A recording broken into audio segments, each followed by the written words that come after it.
Today we will look at the setup for your chart of accounts and GST codes which are applicable for an Australian company running a business in Australia. If our GST codes are correct, then we're going to have accurate BAS reporting, financial statements and tax returns to send to the Australian Tax Office. So let's get started. Here are the codes we're going to use today. We're going to use N-T for no tax or out of scope supplies, the GST code itself, CAP for capital acquisitions, we'll speak more about that in a minute, input tax, supplies, IMP, and if we have a GST free item, then we're using the code FRE. Looking at our current assets and in our examples here, they're all NT for no tax. When it comes to our non-current assets, I like to use the CAP code still. The reason being is when we do the quarterly BAS or the monthly BAS for the client, we can gauge the capital acquisitions that have been made during the period, and I personally like to track that. If we have an intangible, that's one of those accounts that we need to be careful with. Sometimes an intangible can be GST free. Moving on to our liabilities, we have a fairly standard set of current and non-current liability accounts here. They're all NT, they're all out of scope. And when you come down to the shareholders' equity, share capital, retained profits and reserves, they're all out of scope or NT as well. Moving on to revenue, we're presuming that our company is a vanilla Australian company charging the GST.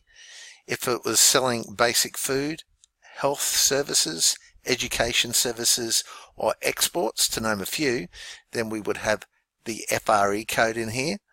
But for the purposes of today, we're going to say most companies in Australia would charge GST. In terms of cost of goods sold, we're presuming the periodic system here, and under this system, our purchases are subject to GST and our inventory accounts are not. Moving down the list here, we got our accounting fees, advertising, etc. We're going to make an assumption here. We're going to assume that our accountant, our bookkeepers, our cleaners, our landlords, our lawyers, they're all registered for GST.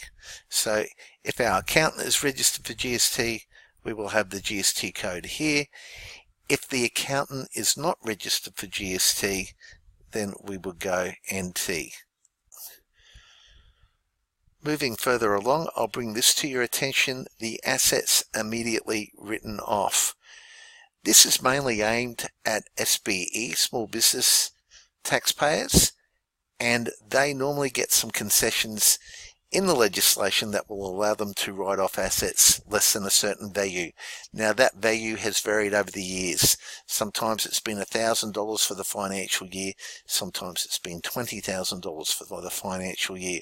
So it will depend on the year that you're preparing the financial statements, what the amount is. So we just keep a generic account called assets immediately written off, and if it meets the legislation in that particular year, then we'll enter the expense item there accordingly.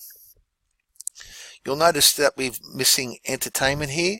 Entertainment is not on the list. It's a little bit tricky. It depends on the type of entertainment as to how it's treated for GST purposes. We'll do a video on entertainment at some other point. Insurance. Once again, we need to be careful with insurance. This is a mixed supply and it's not always 1/11th. Continuing down, you've got all your motor vehicle expenses and the classifications there. We don't claim the GST on depreciation. No GST on payroll tax. Staff amenities, another tricky one.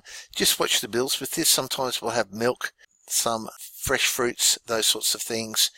They're GST free, and then obviously some other items are subject to GST. So just be careful with the bill from Woolies and Coles to make sure that you get the right classification there.